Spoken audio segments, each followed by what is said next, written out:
Well, good afternoon, ladies and gentlemen. We apologize for the technical difficulties and the wait on the show, but we do believe it was well worth the wait today. We have a very special guest, as we always do down here at on Friday at 4, Creemee Cast. I'm here with Guy Page and Sam Douglas. Thank you, Sam and Guy, for being here. Thanks for making the travels all the way down from the Northeast Kingdom down to Central Vermont to come join us today, Sam. Yeah, no problem. Thanks for inviting me. We do have kind of a little bit of a thread that we discussed yesterday, and we definitely want to talk about it, and we'll get into that a bit. But let's tell us a little bit about how your campaign's going. What are you running for, and what's that like right now? How are you feeling? Yeah, no, we're feeling pretty good. I'm running for state senate for Orleans County. The seat's been held for a very long time by a conservative Democrat incumbent. And things are looking very good. We've been traveling around the county, knocking on thousands of doors, talking to thousands of Vermonters. And the thing that we're hearing all over is, people can't afford to live here anymore. They're selling our homes. I was talking to a senior this morning, and she's delinquent on her property tax. She literally can't pay them. And she doesn't know what she's going to do. So, I'm setting her up to go talk to, her local representative, and we're going to have a meeting and try to set her up with some services and see if that can help out a little bit. And so, it's right now it's just getting out and talking to people. And we're finding that, across the county, people are hungry for some change. They're hungry for some new ideas and some fresh perspectives. And they're really, really looking for the down home, local, small town community perspective from the Northeast Kingdom. And that's certainly something that I provide. My family's lived in the Northeast Kingdom for generations and generations. And I was born and raised there. I rent the home that I grew up in. My wife and I can't afford to buy a house right now. So there are a lot of problems, and I am getting out there every single day and talking to Vermonters about those problems and seeing how they affect them in their lives. And that's been an honor and a privilege to have so many people come out and support me, and so many people say that they're looking for change and they're looking for a better Vermont. No, that's wonderful. And, a little youth solidarity here. How old are you, Sam? I'm pretty sure we're the same age. Older than 18, younger than 100. Same age as Guy. Yeah, same age as Guy. Well, I don't mean to make it like a political point, but, you are a young candidate, and I think that a lot of people probably are attracted to that. I mean, I've run as state senator before, and people loved, young people getting involved. Right. That must be great up in the Northeast Kingdom, I imagine. It absolutely is. And, my opponent has made a very big deal about my age and experience. And, talking specifically about my age, she seems to be the only person that's upset by my age. Going door to door, I'm hearing nothing but positivity about how old I am. I'm hearing that we want younger people involved in politics. Yes. And that it's absolutely remarkable that somebody can do this, under the age of 40. So, people are hungry for some fresh perspectives, and they're looking to the future. It's our generation that's going to be setting the stage here. And we need to be in the room at the table helping make those decisions and bringing in what people every day in Vermont are experiencing, because it's the young people right now that are leaving the state in droves. It's especially the young people, probably half the class I graduated with, and you're probably in the same boat. Same exact boat. Exactly the same boat. They're all leaving the state of Vermont. Yep. And we know how to get them back, and we know how to keep the new generations in a way that, a lot of the older candidates just don't know. No, and not only that, they don't really want to leave. They feel pressured to. I'm of the mind, you're a young person, you get out of high school, probably good to go and do something elsewhere for a little while. I don't think that's a bad thing. Like take my brother, for example. He went and joined the Air Force, and that was the best thing he ever did. However, he still longs for the Green Mountain State and would like to come back someday. And I completely agree with you. I think that we have the perspective of knowing why people are leaving, what the exact reasons are, because we're dealing with them firsthand. Most of my class is gone, and I can't really say that I blame them entirely. But so one of the big reasons we wanted to have you on the show today is because we have a handful of very close Senate races. There's, of course, you have Larry Hart, who's running against Mark McDonald. You have, there's a couple more up in, Guy, can you help me here? Sure, I don't want to say. Grandisle County and Colchester. Yep. Pat Brennan, Republican, is running for the seat held for, as long as I've been an adult and was living in Colchester and running the newspaper up there, by Dick Mazza. Interesting thing, Dick Mazza, a what you might say sort of a blue dog Democrat senator who died this year, resigned and then died. His son, Mike Mazza, who owns a auto parts store right across the street from Dick Mazza's General Store out in Mounts Bay, has endorsed Pat Brennan. Wow. And has not endorsed the fellow from the islands. Julo. Yeah. So what you have there is a definite bipartisan, strong Colchester support for Pat Brennan, who is so much like Dick Mazza. They both own general stores. They're both somewhat socially liberal, both fiscally conservative, common sense guys, raised locally. Really, except for the R and the D, you could interchange Pat Brennan and Sure. Dick Mazza. You'd hardly know the difference. So that's a very interesting race. Another one, you're closer to it than I am, but up in Caledonia County, I got a strong sense that Scott Beck may take that seat. Yeah, I do as well. I see probably triple the amount of signs for Scott Beck than I do for his opponent. And when I talk to people, because a lot of my district borders very, very close to Scott's district. And I talk to a lot of people when they cross over. When I was at the Burke Fall Festival, I talked to a lot of people from St. Johnsbury, and it definitely seems like Scott has the upper hand over there. No, and I think that the reason that we bring it up, and like I said, the reason we wanted to have you down here is because we've been mapping this out for the last 6 months between myself, Rob Roper, namely, of course, the chairman of the Republican Party, Paul Dame, the governor, some of these people. They're looking at these seats around the state and they're saying, okay, these Senate seats, we need to put some effort in here because we actually have an opportunity to not just make it veto override proof, but we maybe even can have balance in the Senate. And if you look at the races going on, it's not completely unrealistic like it has been. It's not. Rob did a great rundown where you can look at all of the different races, and he didn't even mention Pat Brennan's race. That's right. I forgot about that. He is one of the, I'd say after Scott Beck, maybe one of the most likely. I talked to Pat last Saturday night. He said he is working harder than he ever has in a campaign before.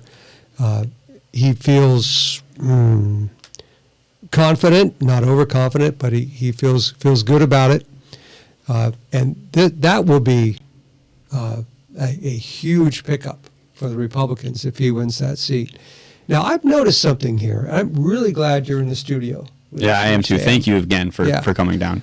Because there is something happening that I think a lot of people could have predicted, but it really is happening, which is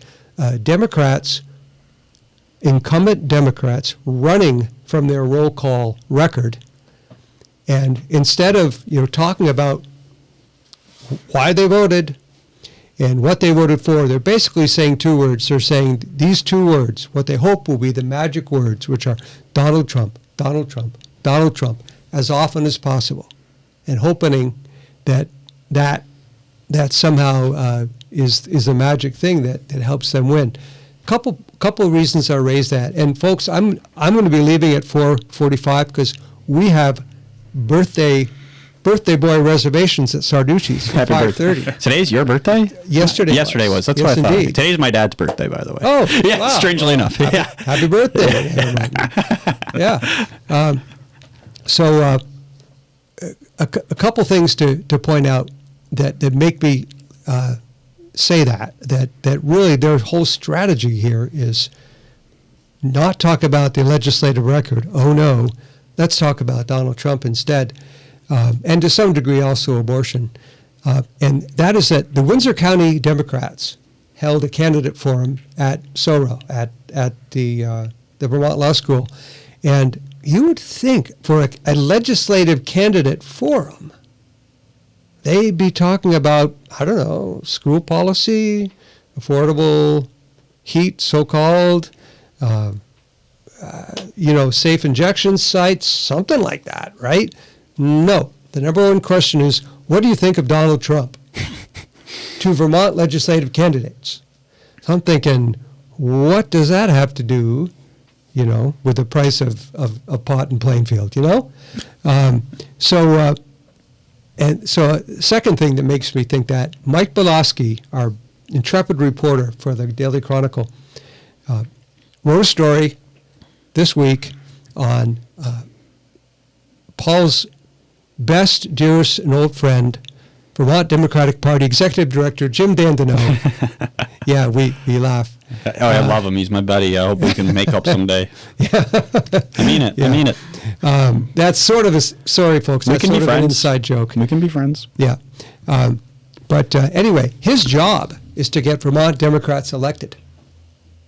And he went on WBMT, I think about a week ago, on the Morning Drive show, Kurt Wright's excellent show on WBMT. And what does he do? Does he talk about how we're helping build housing, affordability, getting the homeless off the streets? No. He calls Donald Trump a fascist and his supporters extremists. And this is, his job is to get Vermont candidates elected. And all he's doing is talking about Donald Trump. So you sort of wonder, why are they doing that? And John Walters, a sort of left-leaning columnist who, in spite of a lot of his views, I admire his work. I do too. He's a good writer. He's often very insightful. He digs into the finances, which nobody else does. Yeah, that is a good point, Give which, credit. frankly, we could be doing, but others also. But yeah, he does do a good job of that.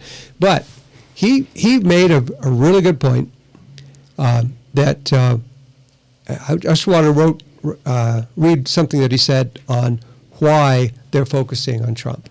He said, well, we might see Republican gains in the legislature, but they're more likely to be marginal than decisive. There will be voters motivated by taxes or the clean heat standard or name your alleged legislative overreach / accomplishment. But there'll be a lot more turning out to elect Kamala Harris or defeat Donald Trump, if you prefer.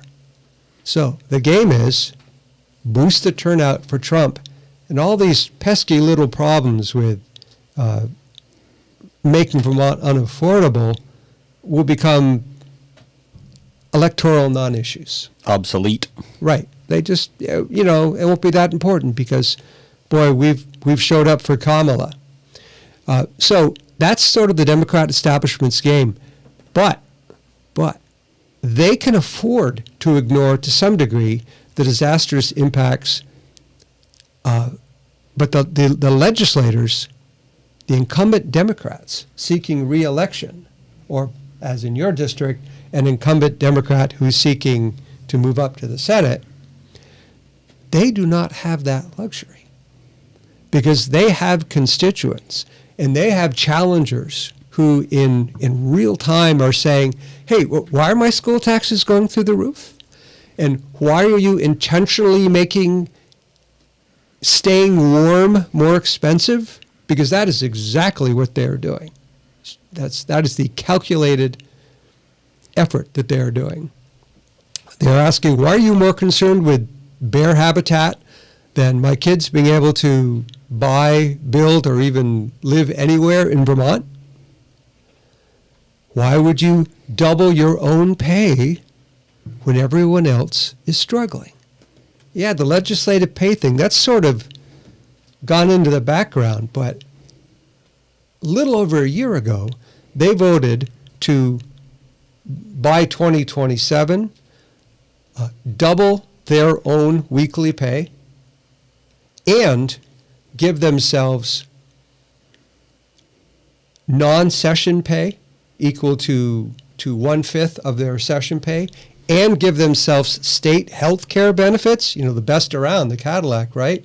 State health care benefits, child care benefits, all sorts of stuff. And the only reason that is not in effect right now is that Governor Scott vetoed that. Our governor vetoed that. And the Senate had the opportunity, since it was their bill originally, to override. And they blinked. They said, I guess we'll send this back to committee, which is their way of saying we don't have the votes.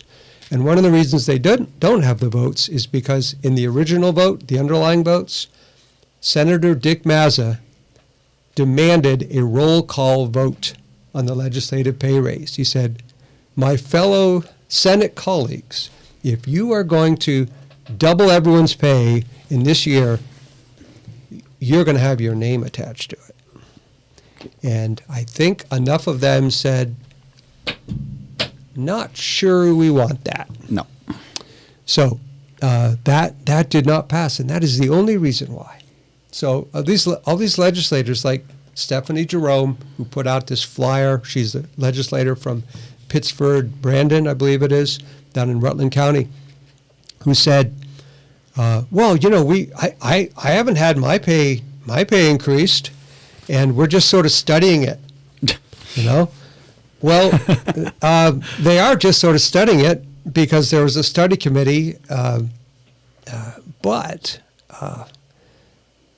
the only reason it exists is because it got vetoed. They wanted it bad. So these are the folks who want to get reelected. Same with the clean heat standard. This Stephanie Jerome also, and as well as many other legislators. You're probably hearing this all over the place. Oh, absolutely, absolutely. They're saying, "Oh, it's all we did was pass essentially a study bill. Just study it. They're going to tell us what it really costs, and then we'll get to decide." Well, the House had already voted on one version of the clean heat standard that said, "To heck with the study bill. We want it. Make it happen. Make it so, number one." And the Senate went, maybe we ought to have what they call a check back, because they knew the governor wanted it, again, threatening to veto. The governor wanted it. And the Senate put in the check back. The House went, okay, if we have to. So again, you have legislators, a supermajority, who are willing to say, to heck with the cost. Don't trouble us with any studies. We're going to go ahead and do this. And we're only against their own will. We're stopped by the governor and a few centrist Democrats in the Senate. A few common sense fiscal Democrats in the Senate, of which you want to be one of them. Thank you very much, Sam. I am one of them. Yeah, well, once you get elected, you will be. Let me ask you, how did Representative Sims vote on that? Do you know? She voted in favor of the Clean Heat Standard in 2022 all the way through, and then voted for the Affordable Heat Act S5 all the way through in 2023 as well. And she has joined the group you're talking about that is saying, it was only a study period.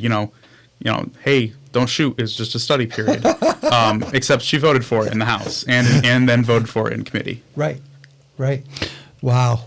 Sorry, not committee. I apologize. And this is one thing we've been wondering about too, and maybe you can help us clear this up.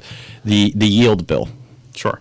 She voted for the yield bill in committee. Yep, and on the floor. Yep, twice. Actually. Guy seems to think that we've had an issue figuring this out, and maybe you can help us understand. There were so many roll call votes that it's a little hard to suss out who voted for what when. But I thought I saw Sam on a couple of the key bills that she was actually a no on the yield bill. Yeah. So on the yield bill, absolutely. She voted against the yield bill after she'd announced her Senate campaign, and then she voted to support the governor's veto. At the end of the day, and then voted for it originally in committee and voted for it originally on the floor, and then announced a Senate campaign. So she turned around and voted for the override to be. She did not vote for the override, is what you're saying. She supported the governor at the end of the day. She supported the governor. Yes. So she was before she was against it, and the dividing line is, I've now announced to run for Senate. More or less, yeah. And I've, going around the district, talking to people door to door, I hear the words flip-flop a lot. Yeah. And it's been very, very disheartening to see that kind of politics in action. Yeah. I do know that she was on, this is where Scott Beck in Caledonia County really shone on the House Ways and Means Committee, where they were knocking this yield bill around, and he was trying so hard to get this committee to vote for some sense of fiscal prudence, some sense of cost control, do something on this. And nope, they had opportunities. They even had sort of a deal worked out, and the Democratic majority, including Representative Sims, said, "No, we're going to go ahead and go all the way with this and spend a ton of money and raise the taxes and all that." And it was only after how many towns? At one point, it was up to 30, I think. Yeah, it was about it was about had 30. voted and revoted no, no, no, no. There was a literal tax revolt, a term that was coined by one of the other Republican members of the House of Ways Committee, Carolyn Brannigan, said this is a tax revolt in process. And only after that, they were looking at, oh my gosh, we could be having them dumping tea into Lake Champlain next. Did they actually ratchet that down a bit by basically creating 2 new taxes, reducing the property tax a bit? Didn't actually cut any spending. Oh no, we can't have that. They just Shuffled things around. Created some more taxes. Yeah. Thank you. The cloud tax and the short-term rental tax. That's right. And, That's right. So I guess, we're kind of going with all of this is we're talking about potential. We just talked about 30 towns being voting down their school budgets, which is unprecedented. It hasn't happened for a very long time from my understanding. And Guy, and I believe you can correct me if I'm wrong. So that was a big signifier to a lot of people. Oh boy, we got something here. We might have something here. So heading into these elections, it's looking like some of these seats are going to flip, including potentially yours. Mm-hmm. And I do want to talk a little bit about maybe why you believe, Bobby Starr, of course, endorsed Catherine Sims, and he was the former person who held that seat. He still holds it. Yes. Exactly, he still holds that seat.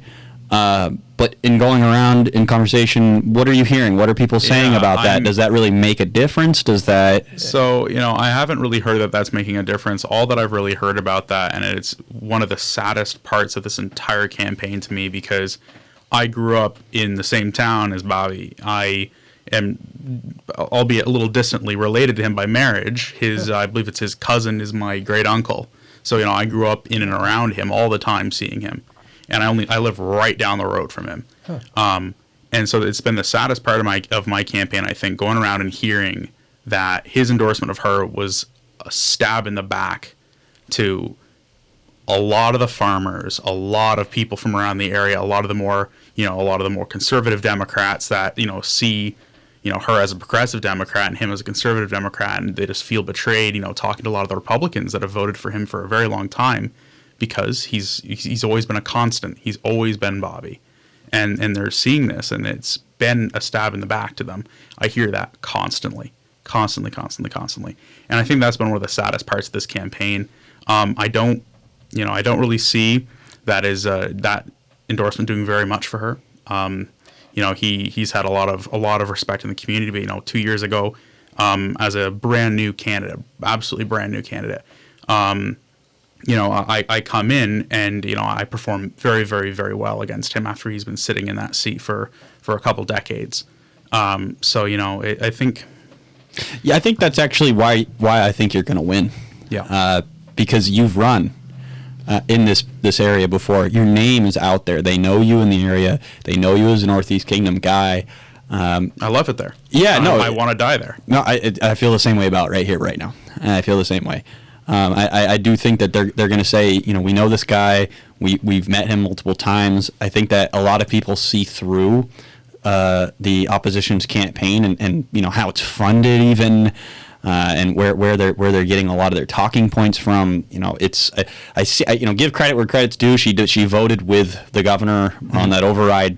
However, we know that was just a political implication, and it ultimately, to make it seem like she has support, or she and the governor or they have continuity in any way, shape, or form, is purely a political thing. It's all about optics, which is kind of where I want to draw. We should talk about the next subject. One of the situations I've seen up there, and I am currently in the process of writing a little bit about this, is the social media incident where you have a video of Governor Phil Scott. He posted and created of him. It was his TV commercial. Yeah, his TV commercials. Help support common sense people, and he doesn't say Republicans, which at first I was a little irritated by, but seeing how he's worked with people across the political spectrum, Democrats all the way to Democrats to Trump Republicans, he's endorsed. Bear in mind that one of his best friends and mentors was Dick Mazza. That's right. Yeah, they would talk cars and stuff together. He'd go over and visit all the time. Dick had about a million Corvettes. Yes, and he stuff. did. Like And 12 of of course, they got that in common. But just in general, and Dick was a true mentor and a Blue Dog centrist Democrat. Yeah, I think Phil Scott doing that, I think, was very apropos for who he has been as our governor. That's right. He is the center of the road, and he's endorsing candidates and supporting candidates, and that's what the video was intended for, was to support the candidates that he's endorsing, he's supporting, because he knows that they're going to be like him. They're going to be the center of the road. They're going to work with everybody, and they're not going to look at party lines, and they're not going to look back at their party and say, well, you're telling me to vote this way. They're going to look at their party and say, no, I'm going to vote the way my constituents want me to vote. Vermonters need me. Yep. And so I'm going to vote for them in their interests.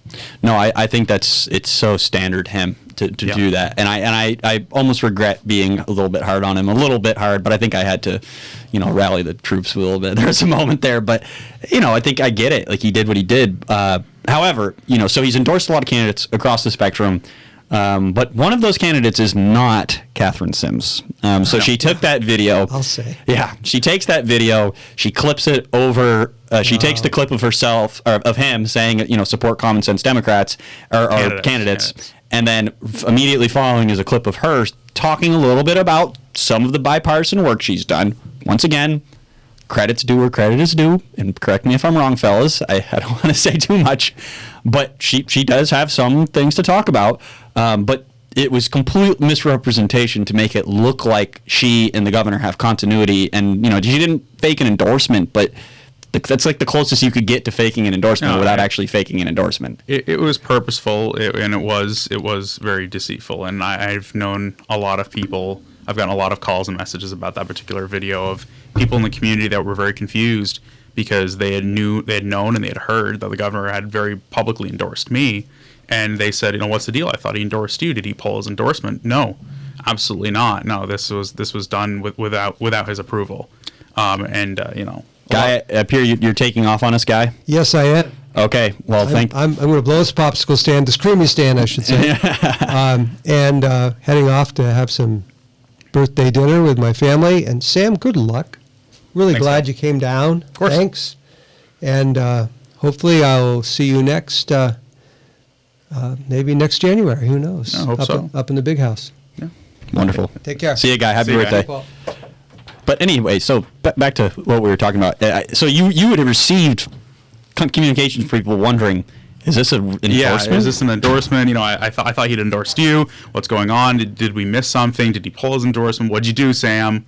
No, it had nothing to do with the governor. She'd pulled that offline and pulled that video and clipped it in a way that made it seem like the governor was supporting her, or at least the governor was talking about her or referencing her, or as you said, showing some causality or some connection between the two of them. And I found that pretty disrespectful to the voting base. It's disingenuous. It's disingenuous. It absolutely was, and that's again one of the sad things of this race is that why can't we just have clean politics? This is the Northeast Kingdom. This is what we do up there. We have clean politics. Bobby and I we had our race 2 years ago, and he didn't say anything bad about me. I didn't say anything bad about him. It was. You ran your races. We ran our races. We didn't have a debate, and I wasn't even asked, and he probably wasn't asked either. A lot of people expected it was a foregone conclusion, and so did I. But I was running because again, I love the Northeast Kingdom. It's where my family has been for generations, and it's the values that I have, the values that I espouse. And talking to so many people door to door, that again, that's what they're looking for.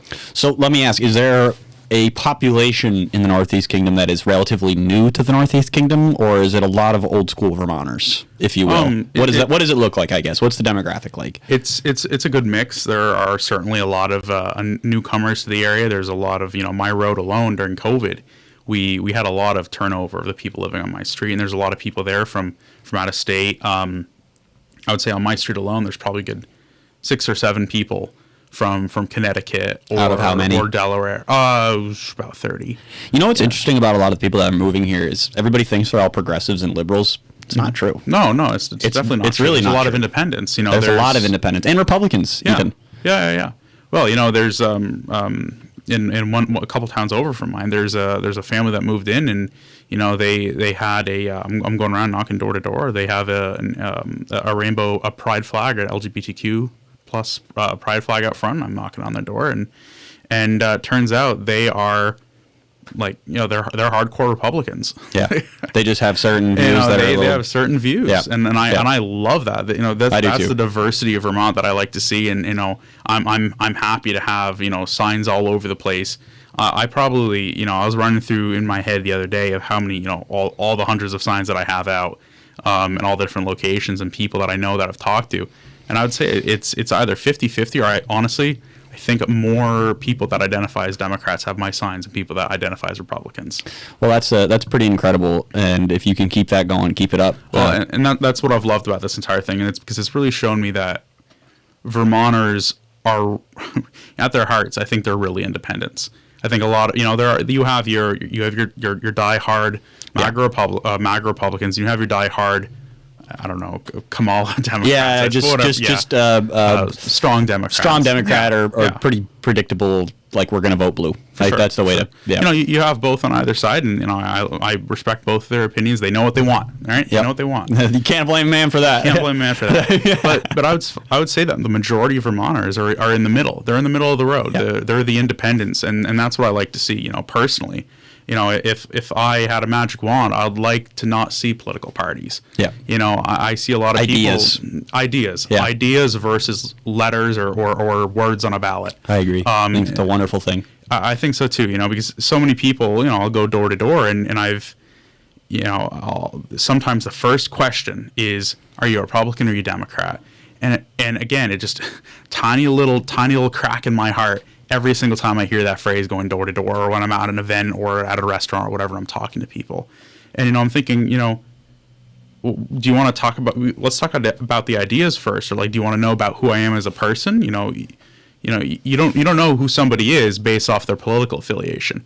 And I will say it's been about 50-50 people, saying that. Some people hand me back my literature, and some people say, well, I'm voting for you, and they'll slam the door in my face.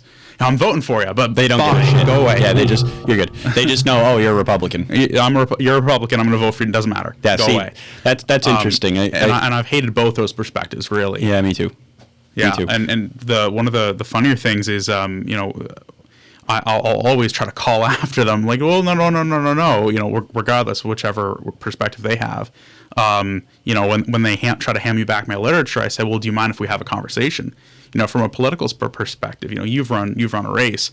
The advice that you're always given is, you only have so much time in a campaign. You only have so much time before November. Make sure that you're hitting doors really quickly and efficiently. And don't get too hung up. But, I've always hated that advice because, to me, Vermonters voters are not numbers. They're not just votes in a tally. They are people. They are families. They are our neighbors in our community. And so, I'll spend 30 minutes, 40 minutes, an hour at someone's house just talking to them about the things.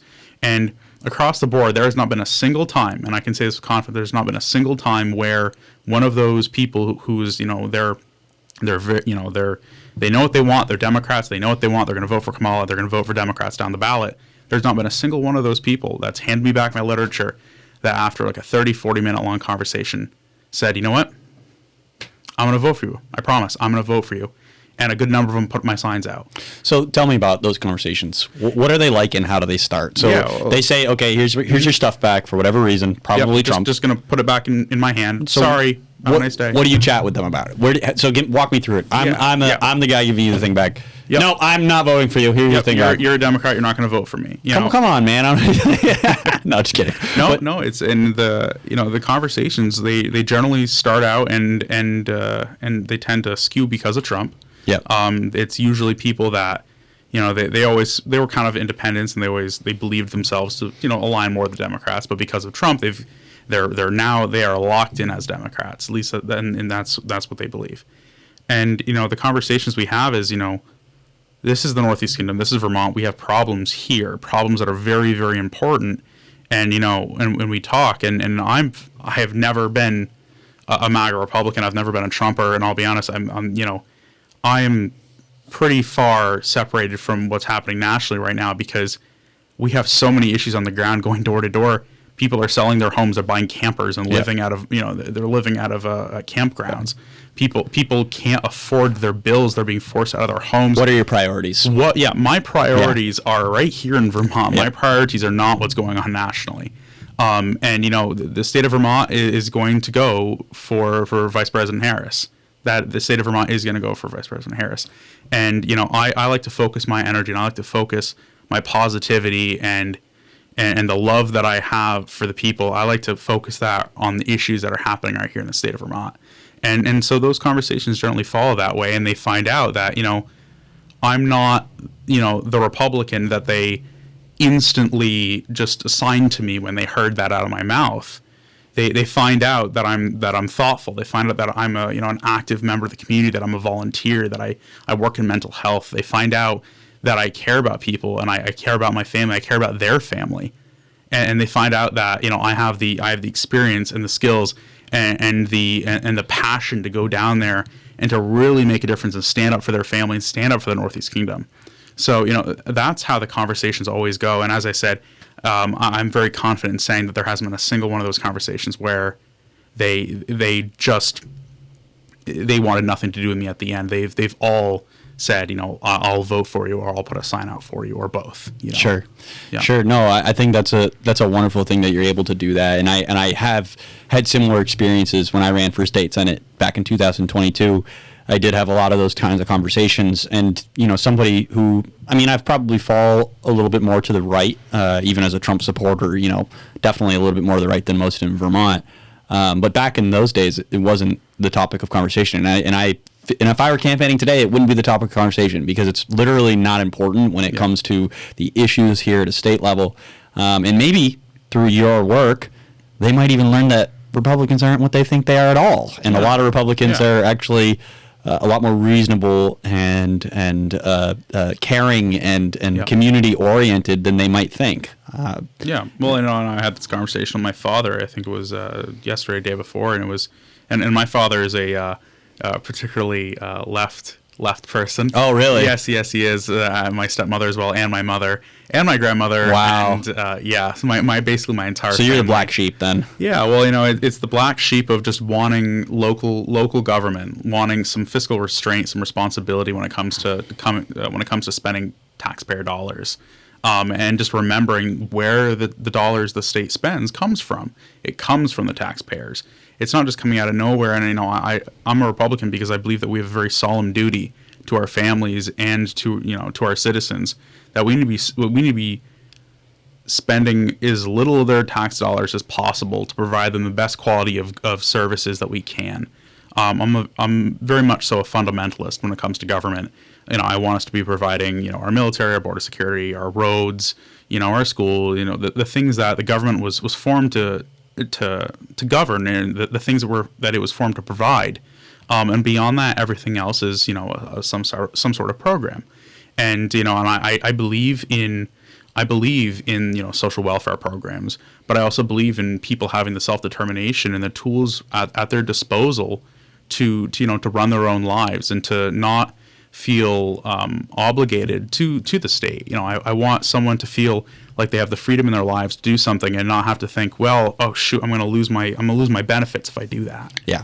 No, absolutely. It should be geared towards getting people off their feet and up on their feet and getting them running, and getting them the tools they need to make that happen. I couldn't agree more. And when we've become the type of place where we're not actually about building a solution, where there's an end in sight, with an end goal in sight in mind.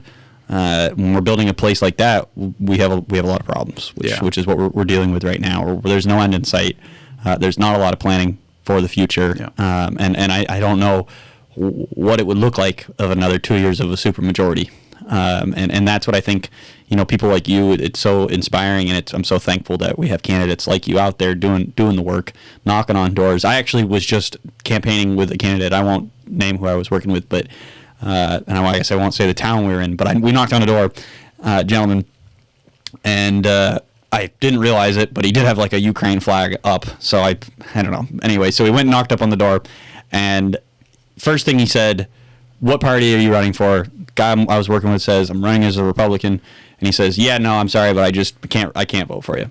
Yeah. And I said, "Well, why?" And it's like, "Well, I didn't even vote for Phil Scott this year," is what he said. "I didn't even vote for Phil Scott because I think Phil Scott should have left the Republican Party and become an independent, or even become a Democrat. And because he didn't do that, he's aligning himself with MAGA fascists, right?" And so he goes, "I really wish I could vote for a good conservative leader." And I said, "What about Phil Scott?" And he said, "Well, yeah, because he aligned himself with MAGA fascists." And I'm sitting there like, what? How do you? There's no winning, I guess. Like with some folks, and I don't know if you've run into this, but it's very difficult for some folks to even imagine themselves voting for a Republican right now. So my question to you, point of us saying this, what would your pitch be to somebody like that? What would you tell them? It's all about their priorities, and if that's the way they want to vote, then I'm not going to try to push them in any particular direction. I want them to feel that they have the self-determination and the freedom of choice in their lives to be able to vote how they want to vote. And if they want to have a conversation with me, I'll express some of my opinions on the matter.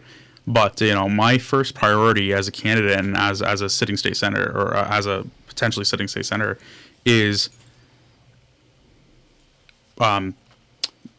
bringing the options to them and not me bringing my opinions to them.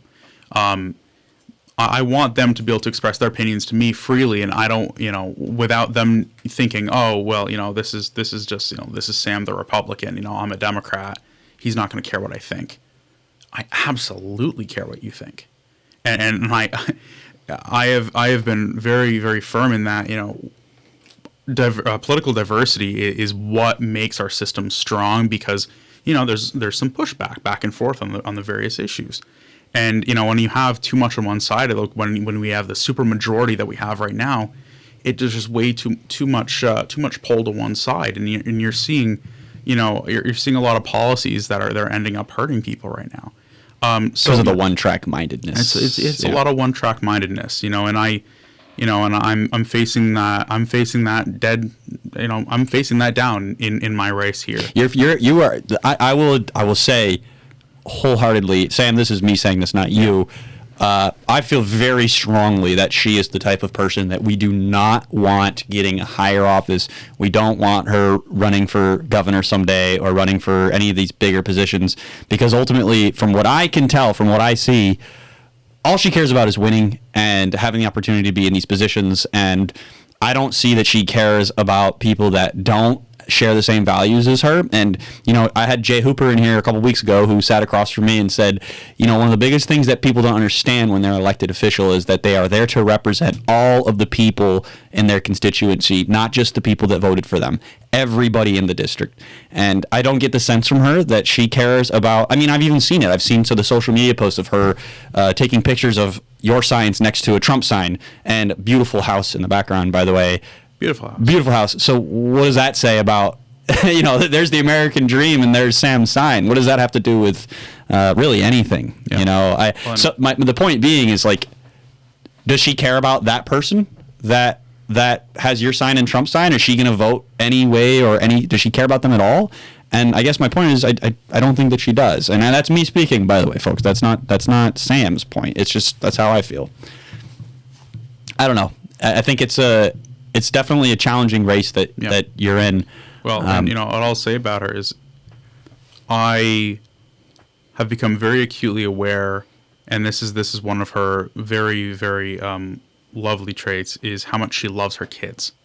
I've heard that many times, and I've seen her leave events early, and I'll go and I'll ask somebody who was sitting near her, "Oh, why'd she leave early?" Like we're campaigning. Well, she wanted to go home to see her kids off to bed. Yeah. And I can't in ever good conscience say, "Oh, she leaves events early." No, I can't do that. No. Because she has young children, and I'm in this instance of this race, I don't have children. We actually might not be able to have children medically. Okay. and without having children, I'm able to stay out later. But that's not necessarily the case for her. So that is definitely a very, very lovely trait of hers, is that she definitely loves her children. But you're right, she is extremely ambitious. And well, that's what I mean. Is that I just don't get the sense that she cares about necessarily the people that she's seeking to represent. Yeah. It seems to me that she just cares about stepping stones and trying to be. Yeah. Well, that's been the perspective of a lot of people I've spoken to. That's also been the perspective of dozens and dozens. And you can see this. It's social media. You can see it when you log in. It's been the perspective of dozens and dozens of people on Facebook, yes, across Instagram, and all over the internet. That it does seem that she's looking out for the people that vote for her, and the people that don't vote for her. It's not that she dislikes them; she just doesn't seem to care. Yep. And whether you love him or hate him, Donald Trump is likely going to take at least 45% of the vote in Orleans County. Wow. Well, we've seen that in past elections. We've just seen that in past elections. Sure. So is she saying that she's not going to? She doesn't want to represent like 50% of the district? 50% of the district isn't going to have her respect. Well, that's what's concerning to me about the rhetoric period. It's like I see this like across the nation, right? Like it's like Jim Dandino calling MAGA supporters fascists and extremists. It's like, dude, you're calling more than half the country, maybe at least half the country, let's say. Yeah. Or if you're calling them fascists, it's like I just don't believe that's true. Yeah, no, I went to college for history, and I can tell you that a mother of three, that a pillar of the community, is a churchgoer that loves her kids, loves her family, loves her community, and loves people, donates money to charity, volunteers. I can't say that mother is a fascist. Doesn't make any sense, because she has a Trump sign, or she has a Trump flag, or will vote for Donald Trump. I just don't see that. I'm not really a Trump supporter myself. I never really have been. No, I know you haven't. I wasn't. Yeah, and so I sit from a very interesting perspective, in that I'm not really, I'm not in the hate Trump crowd. I'm not in the love Trump crowd. I'm in the I love the Northeast Kingdom crowd. People are they love that about you. And yeah, no, I have heard that. I think a lot of people. I think that's the right way to run it, because once you go, like you don't have to hate him or love him. I think we're told that you have to hate him or love him, and it's such same about Kamala Harris too. I don't hate her or love her. I also don't have a favorite sports team. I'm a fundamentalist when it comes to government. You're a people person. I'm a people person, and I look at why we have the governments that we have and why we elect people. Sure. And I think that's a very solemn duty, and it's one of the reasons why I'm opposed to the legislative pay increase, is because it is a service of duty. It's not a role of gaining wealth, and yeah, and I keep hearing, well, we support it, or we voted for it because it's going to help people. It's going to help young people run for office. It's going to help more variety of people run for office and be in office. And then I find that argument pretty underwhelming, considering you have to get into office to be able to get those benefits first. That's right. And when you're going up against an incumbent that's been there for 40, 50, 60 years, are you going to beat that incumbent, Paul? No, it's nigh impossible. It's nearly impossible. It's nearly impossible. It's like I had somebody put it to me like this, and I'm not going to say who did it, but they said when I was running, they said if your opponent, and they named the name, if they were driving the wrong way on the interstate as an incumbent in a school bus full of children drunk and passed, they would still get elected. And it was, of course, being ridiculous, but the point is, it's nearly impossible to beat incumbents that have been there for a long time. Well, and even not just incumbents, even if you're if you're in an open seat like me, like that I'm in, facing down an opponent that has lots and lots and lots of money, you have to win the seat to be able to get that legislative pay increase. Such a joke. So it doesn't help anybody from a varied background run for office. And it doesn't at all. And I've proposed, if that's what people want, to make it easier for people to run for office, and I agree with that. I really do.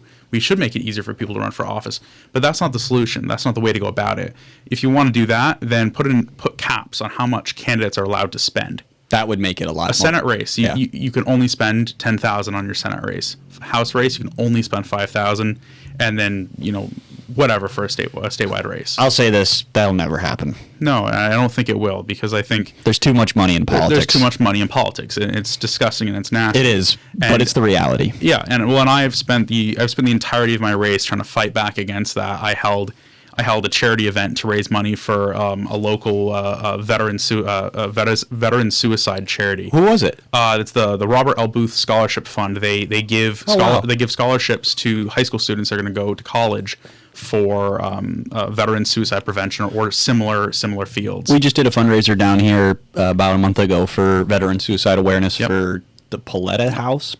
It's in Colchester. Yeah, I'm aware. Yeah. Okay, so yeah, we just want to throw that out there. It's a really great cause, and good on you for doing that. Well, and it's not just that, and when Governor Scott came up to Orleans County to support me and do an event with me. That was awesome. I was there. Yeah, that's true. You were there. Yeah, we had about 300 people there. That was awesome. And I made sure that, again, and as I said in my speech that day, as a candidate, I'm in a very unique position where I can rally a lot of people behind a common cause. And I don't want that common cause to be me as the candidate. There's a reason why you look at my website, look at my Facebook, I'm rarely in any of the pictures, because it might be my name on the signs because somebody's name has to be on the ballot. But really, this campaign, our campaign, it's not about me. It's about the mission, and the mission is the Northeast Kingdom. The mission is helping Vermont return to some sort of common sense, some semblance of normality. So. Yeah. When I held the event with Governor Scott, I used my unique position as a candidate with a campaign to raise money for charities. So as you'll probably remember, on my registration table, I had some jars, and I had a jar for the Friends for Life Dog Rescue, because it's a local animal welfare charity right there in the Northeast Kingdom. I think they're based out of Brownington, maybe it's Barton.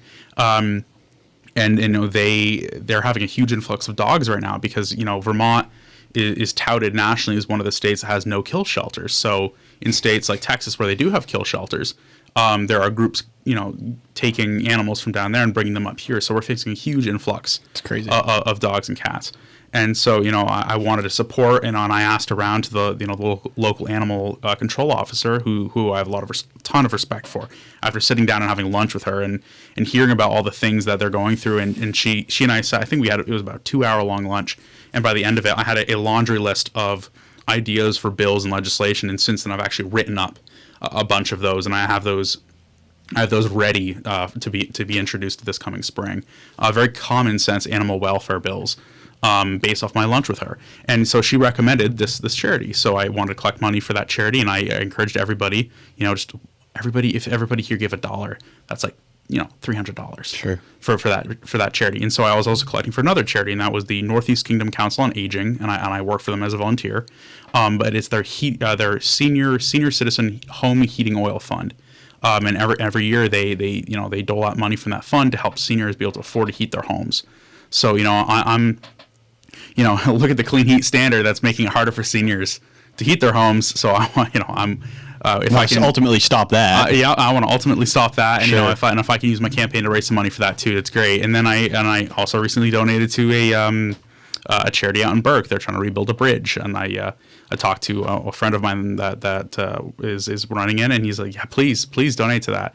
So I hate the money in politics, and you're right. A bill like that, where we're putting caps on how much you can spend as a candidate, I don't think that will ever pass. It's the same as term limits. It's literally never going to happen. I knew you were going to say that. Everybody says all the same things. Like, I talk to a lot of people that they have these grand ideas about how to fix American politics or politics in Vermont, and I'm like, and it's always those two things. It's like, get the money out of politics and get term limits. And basically, what they don't understand, it's like those things are products of this. It's not a bug in the system. Yep. Like, it is the system. That is politics. Yep. Money and continuity over long periods of time. It's the only way stuff gets done.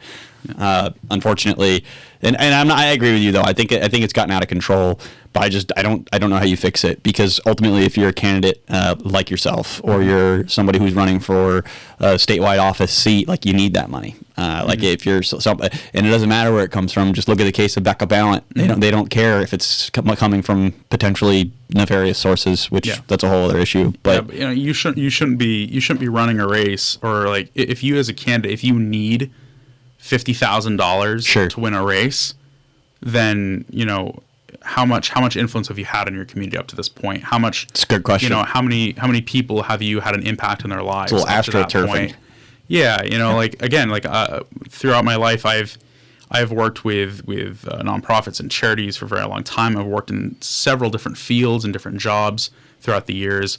A lot of people in my community, just knew me from my youth of just going around on my bike and talking to people. Grew up and there. I grew up there, and people remember me because I was always asking questions. So, if you have to spend $50,000 or more, on a Senate race or a House race, then I don't know how much continuity you've had in your community over the course of your life and living there. How much have you raised? Oh heaven! You probably. I hope you have the number in front of you. I don't. I have no idea. I don't remember. I file my campaign finance reports On the first. I file my campaign finance reports when they're due, and I check my account to make sure that I'm, and I check my budget to make sure I'm there. But beyond that, I don't really. You don't know exactly how much. I don't keep a track off the top of my head because again, the money's not really super important to me. I think Some it's about, people about do. 30. 30 I think grand. about 30 is what I've raised. And what about your opponent? I actually don't. I don't know. I haven't. I love it, Sam. think I've looked at one of her finance reports because again, the race. I don't focus on her. It's not about that. It's not about her. It's not about me. It's about the people, and that has been the defining trait of my campaign. I think is that it has been focused entirely on the people and what is happening to them in their day-to-day lives. And that is what I aim to do, and that's what I aim to represent, and that's who I aim to be as a senator. I was getting teased this morning by one of the other candidates that we have running up in our way that because I want to rent an office space for me as a senator, and the joke is, well, you'll be the only one with an office space across the state. And I wanted to do that because I want to be able to have weekly or monthly, ideally weekly office hours. Sure. For constituents to know that, You can tune in. Sam will be there. Yeah. Here In Montpelier, or in No. Barton is where I was planning on Good doing idea. it. Yeah, yep. Well, and it's very central to the district. Let's hope that you get elected and John Rogers do, and maybe we can convince him when he is lieutenant governor to set this stuff in stuff up in his office and maybe do a little show there. That'd be fun. Well, Sam, we've been going for about an hour. Yeah. One final pitch to the voters. Anyone out there, or maybe just folks in general, what do you have to say? Well, what I have to say is that I care about you, and I care about your family. I care about your well-being and how far you can stretch your budget.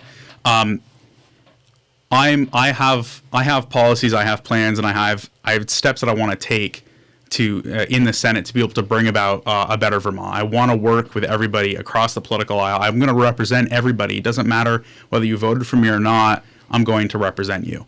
And the ideas that I'm bringing to the table will hopefully we can grow the economy in Vermont, especially grow the economy in the Northeast Kingdom, and especially in Orleans County, and just try to make it a little bit easier for people to live. I don't want your military pension taxed. I don't want your Social Security taxed. I want you to be able to live a life that you want to live without the government knocking on your door and telling you how to live it better.